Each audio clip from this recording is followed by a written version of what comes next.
यमुना नदी के तट पर नहीं मनाई जाएगी छठ पूजा।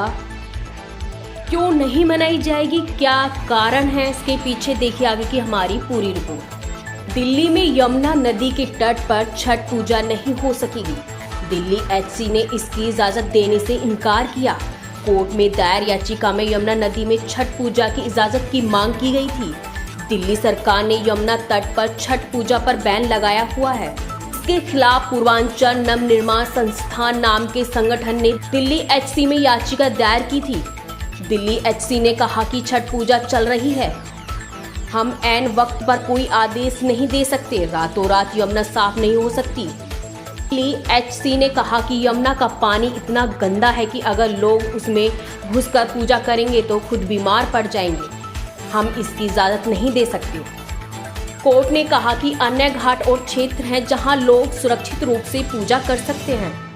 अदालत पूर्वांचल नव निर्माण संस्थान द्वारा दायर याचिका पर सुनवाई कर रही थी। नदी के तट पर छठ पूजा करने की अनुमति मांगी गई थी।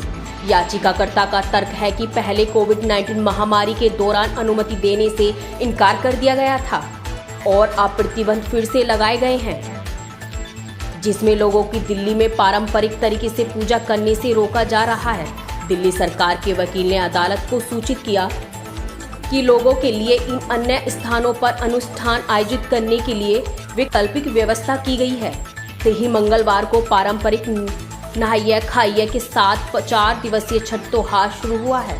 दिल्ली में कालिंदी कुंज के पास यमुना नदी के तट पर एक परेशान करने वाले दृश्य ने धार्मिक भावना को बाधित कर दिया है। श्रद्धालु हाल ही में प्रार्थना करने और पवित्र स्नान करने के लिए बड़ी संख्या में एकत्रित हुए थे, जो सूर्य भगवान को समर्पित त्योहार का एक अभिन्न अंग है।